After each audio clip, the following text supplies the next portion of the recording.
This is Andrew DeStefano from Putnam County Crime Analysis by way of John Jay College of Criminal Justice.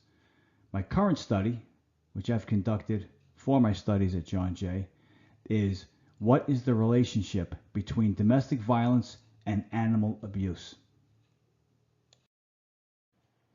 So this was our dog Max, our beloved black lab, Max Black. And it's important to include a dog because this is what partially what the video is about. So, introduction, problem statement. What is a problem statement in a PhD level study? Problem statement helps the reader understand the document and why it's important, this being the document. It helps you to define the problem. You outline the problem, who it affects, and why this problem needs to be solved. Going forward, our problem statement are three. Family pets are more than simply animals. They provide comfort and support, especially to women and children. That's well known. Domestic abusers recognize the emotional support animals provide, and they use these animals as a weapon and leverage. That's been going on for a long time. Domestic violence research shows a substantial association between intimate partner abuse and animal abuse. So we move on to our literature review, or lit review. What is a literature review? It's a summary of the published work in a field of study. That's what I have here from my study that I've conducted at John Jay College. It supports the identification of specific research questions that are coming up, and they'll be coming up in a couple of slides. There are three parts: the introduction, the body, and the conclusion. This is the summary of the work, and these are the facts, and these facts are strong. There's a reason why law enforcement, very important that law enforcement is on top of this, and they have a plan going forward to deal with whatever is going on in their area of operation, their county, their precinct, their borough, etc.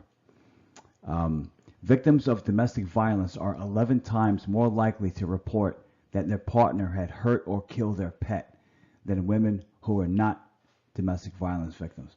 I used to see that all the time in the city. I remember, and I tell this story a couple of times when the Putnam County SPCA asked me to speak, and they kind of laugh because I've said the story like 3 times already. But it is a good story. I recall going to, going on calls, going on jobs where there was a potential for domestic violence. So we had to investigate. That was the call. And I was with a much more experienced partner. And as soon as we get there, I see that he's hanging out and he's checking out the dog, and and he's playing with them, and he's saying to the family, "Wow, so you guys have a dog? I love dogs. Let me see the dog." And he's playing with the dog, and he's petting him, and he's feeling his paws and feeling his ribs. Wow, that's a great dog. And I'm wondering, what is this guy doing? And he says to me, "Hey kid, you got a pen?" So like a fool, I go, "Yeah, I got a pen. You need a pen?" He says, "You might want to take some notes." In other words, observe. And I saw what he was doing. He's checking out the dog. Because who beats a dog? A coward. The same type of guy that would beat his wife and kids. So chances are, if there's animal abuse, there's domestic violence. And no more clear-cut evidence of that and then what you see all the time. But look at this number. I'll say it again. Victims of domestic violence 11 times more likely to report that their partner had hurt or killed their pet than women who are not victims of domestic violence. In all studies that I saw, domestic violence victims report on average threat of harm to pet 51%. Actual harm to pet 50%. Cases where the pet was the reason the victim delayed leaving the abusive relationship and seeking shelter, 28%. That's big, and I'll tell you in a couple of minutes a little Putnam County story on that. 92% of domestic violence victims believed that their pets were used so as some sort of form of control over themselves and or their children. And how were they used as a form of control? Most shelters, and I know Putnam County, they don't accept pets. So when there's a domestic violence situation and the mom wants to go into hiding with the kids, a lot of times they can't. Why? Because they have a dog and they're not going to leave the dog. And that abuser uses that as manipulation in the abusive situation over the battered wife and or the beaten children. And it happens all the time. I remember several years ago, I was trying to get a program together, and it really didn't come to fruition, and that's probably my fault for doing it. But I remember I had spoken to Ann over at the Putnam County Women's Resource Center, where I volunteered for the past started 14 years ago. And what happened, we had a situation, and I identified that as part of my studies here.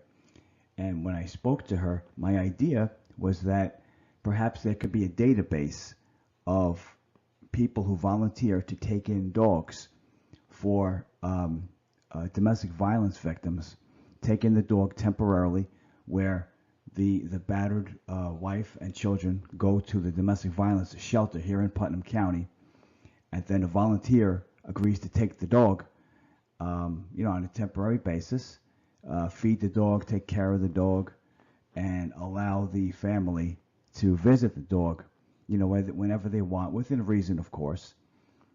This way, they don't feel like they've been cut off from their pet. And it was a good idea. I know Ann wanted to run with it. I should have pushed harder. Didn't happen, but it's a great idea going forward. Having a database because of volunteers who agree to take in dogs and pets, because the dog a lot of times is the reason why domestic violence victims will not go into hiding. They will not leave because they have no place to bring their dog. And that includes a shelter. The shelter, we're not taking dogs. So, just a continuation on the lit review. Veterinarians feel that animal abuse is part of something bigger within the home. In other words, it is what it is.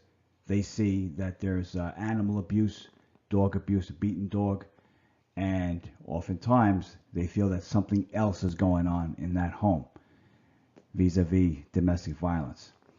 Abuse of animals is effective in three ways. One, the children are used for manipulation purposes. Children are probably closest to the dogs than anybody, right? So they use the dog to manipulate the child. And now the child is going to tell the mother, "Mom, we can't go. We can't go. We have to, we have to be here for the dog. We can't leave the dog." And they wind up staying in that relationship. Two, women are emotionally attached to the pets. There's no doubt about it. We all are, right? We all are.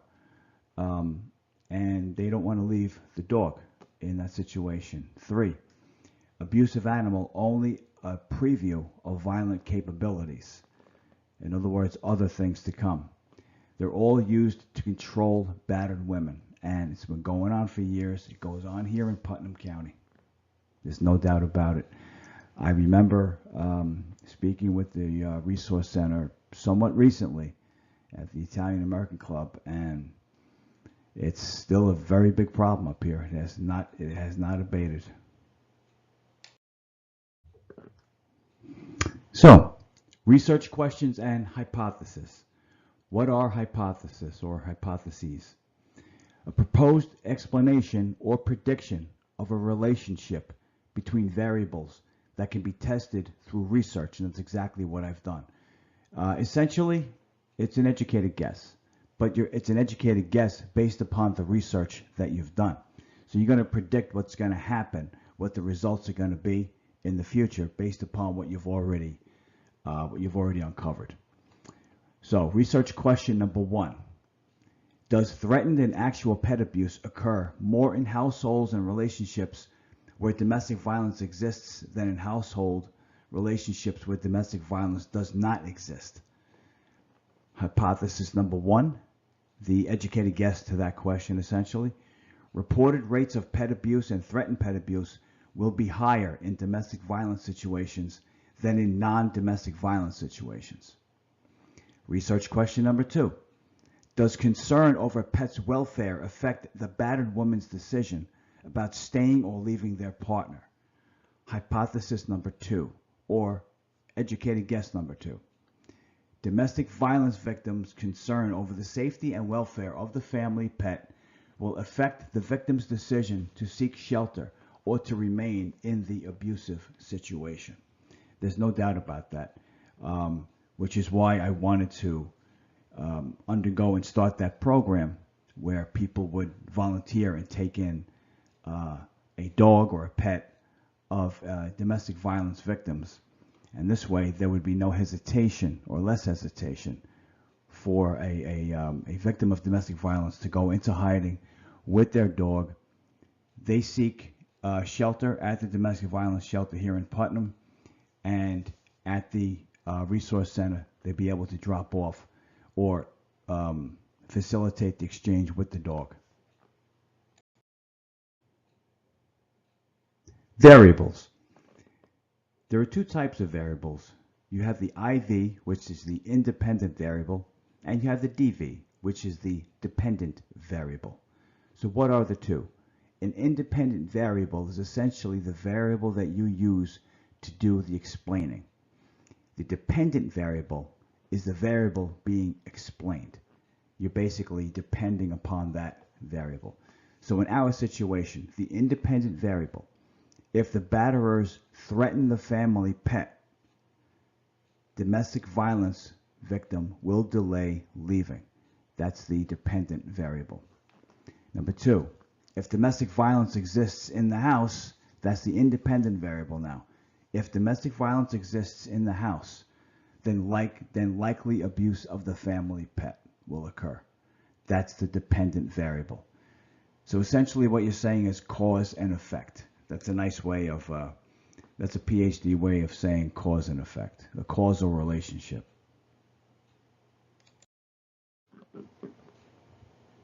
Measurement. 1. Has your partner ever threatened to hurt or kill any of your pets?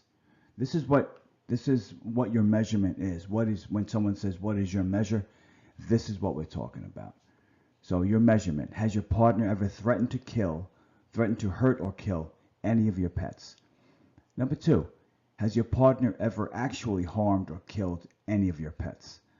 And number 3. Does concern over your pet's welfare affect your decision making about staying with or leaving your partner?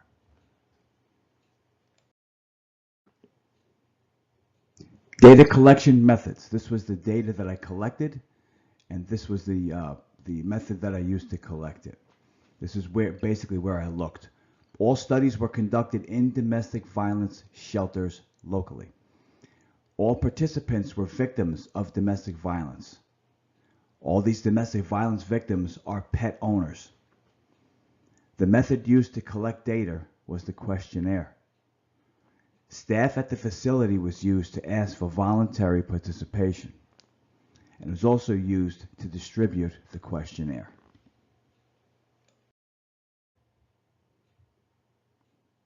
Sampling. Now, what is sampling? There's two types of sampling. You have your random sampling and you have your purposive sampling. Random sampling is essentially sampling based upon chance. Purposive sampling is the intentional selection based upon specific criteria. The criteria that I used was related to domestic violence victims, pet owners in a shelter. So let's just go through it quick. The best method in this situation is purposive sampling.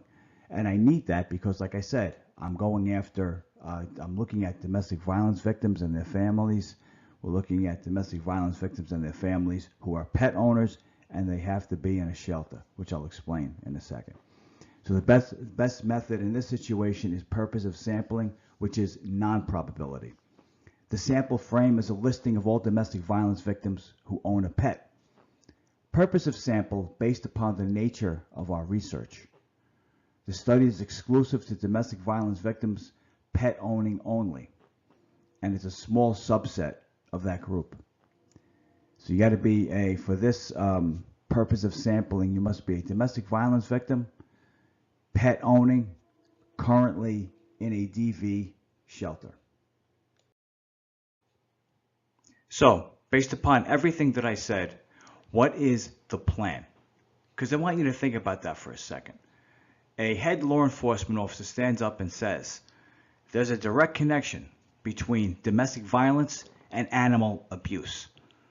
And that's great. As I said earlier, that's great. I'm glad that you read that someplace. But what are you doing about it?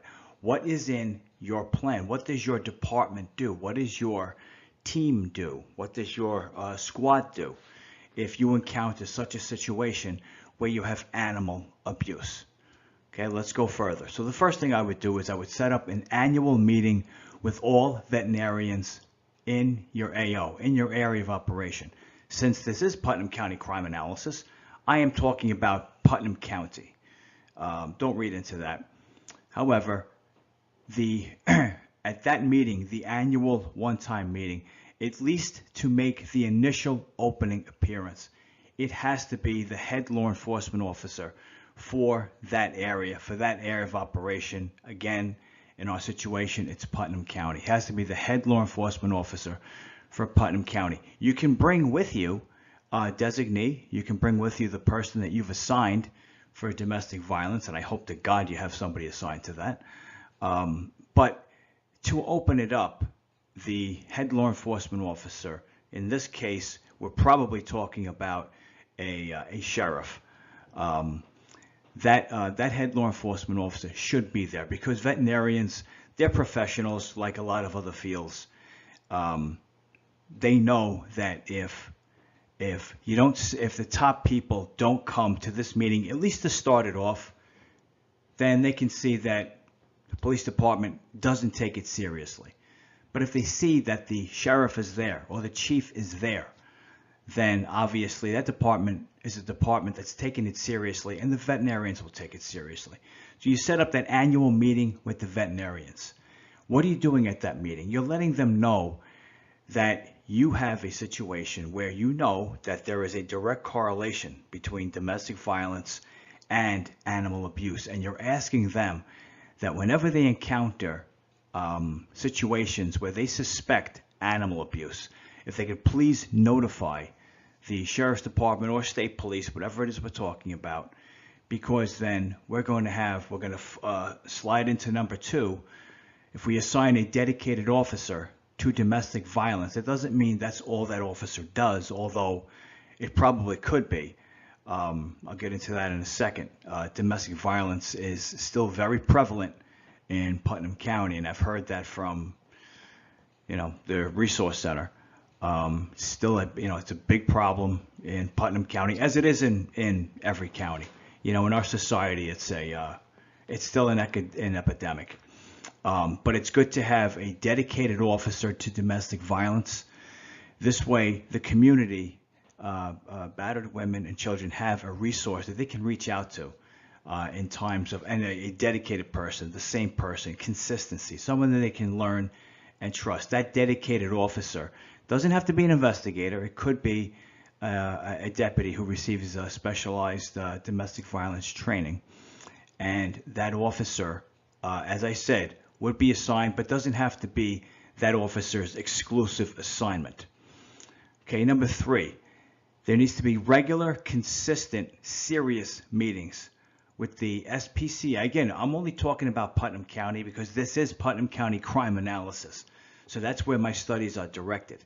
Anything Putnam County. When I put my crime maps together, I put crime maps together of Putnam County and comparing them to Dutchess County.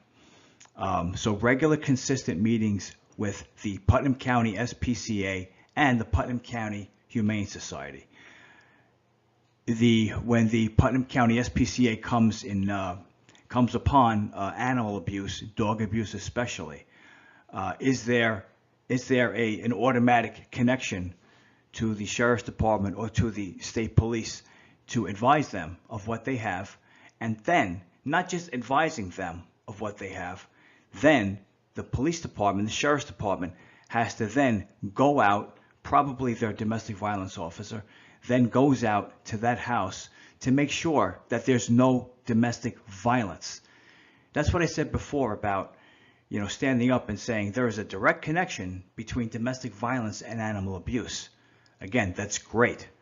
What are you doing about it? When you find out about animal abuse, are you having a deputy check the house to make sure that there's no domestic violence going on? Conversely, when you have a situation of domestic violence, are you also ensuring that there's no animal abuse going on? But the bigger one would be encountering animal abuse, then following up with your domestic violence officer to make sure that officer is going out to the home and ensure that there's no domestic violence going on in the same home where the SPCA or Humane Society has confirmed that there is animal abuse.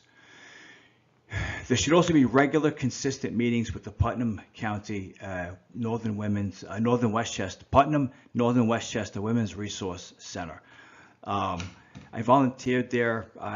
When I started, was about 14 years ago. What a wonderfully put together organization. Just a great place. One thing that I would say is that I don't know if they have those meetings. They may, but it's very, very important. But in our situation here, we're connecting the two. So the purposes of this meeting, in addition to everything else that you're doing, the purpose of this meeting is to correlate your correlation, which I'm going to get into in a second. If you have domestic violence, are you checking the house for animal abuse? And if you have animal abuse, are you checking the house for domestic violence? Again, just standing up and saying direct connection between domestic violence and animal abuse, that's great. You read that someplace, but what are you doing about it? Just to reinforce what I just said, every case of animal abuse is followed up upon. When you learn of animal abuse, especially from an outside agency like the SPCA, which is very, very, very well regarded in this county, then you must have your domestic violence officer head out to that house to ensure that there's no domestic violence. If there's a direct connection between domestic violence and animal abuse, then why are you not checking the house to find out if there's domestic violence if you find out there's animal abuse? Now what you are, like I just said, you're investigating that possible DV animal abuse connection. Oftentimes you're going to find it. That's been my experience many years in the New York City Police Department as a special ops lieutenant. I was in charge of our domestic violence program, and I saw that many times. And to be honest with you, I learned that a lot I learned probably more from experience and experienced officers than I did in any sort of classroom formal training.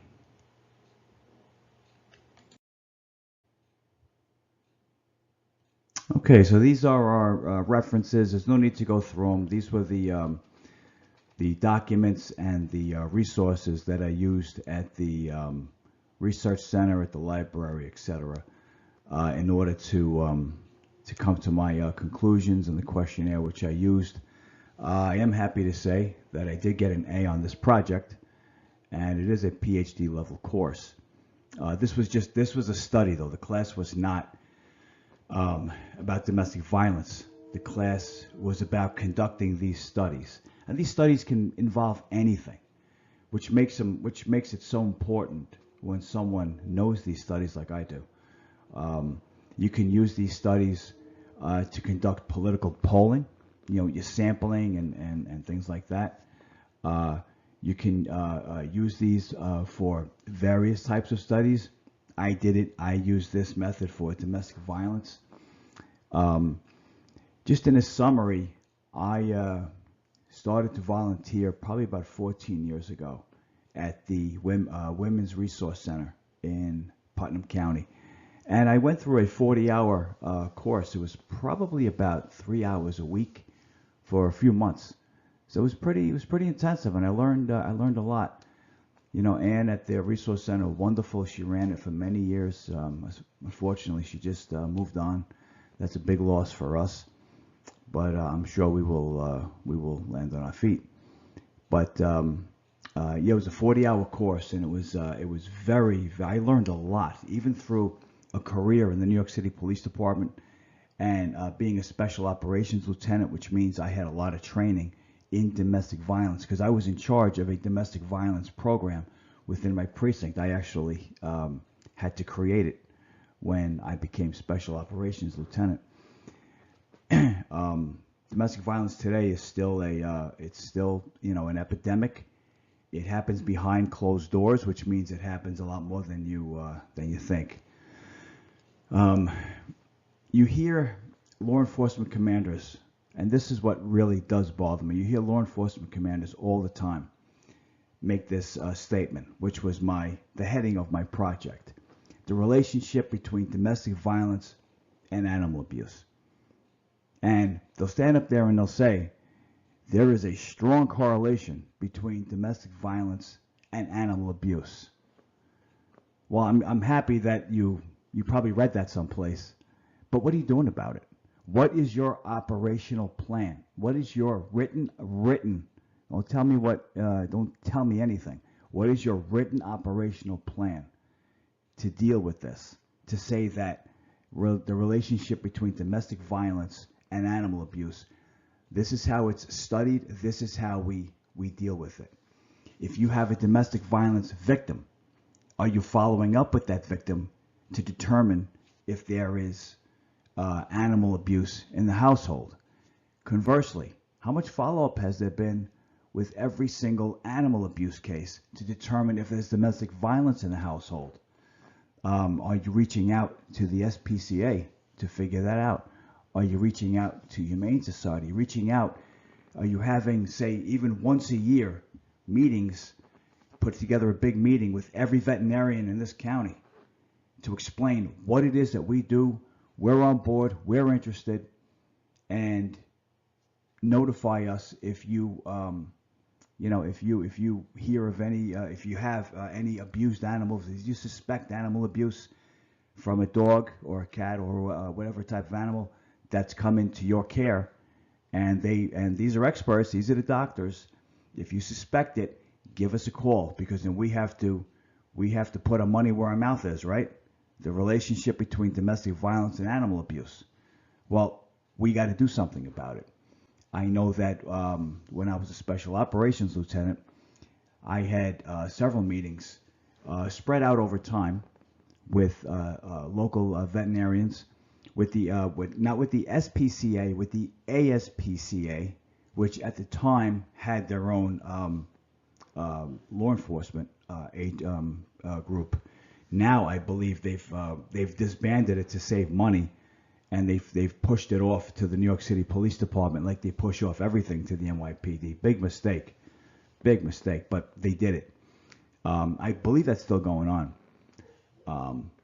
But what we do in that situation is I would meet with the ASPCA cops probably every 2 to 3 months and get feedback from them, and would be basically information download. We would exchange information on any type of animal abuse cases that they're working on, that they have, because then we take that and we follow up with looking for domestic violence in the household where they suspect there's animal abuse, because they're not looking at animal abuse. I mean, they're not looking at domestic violence.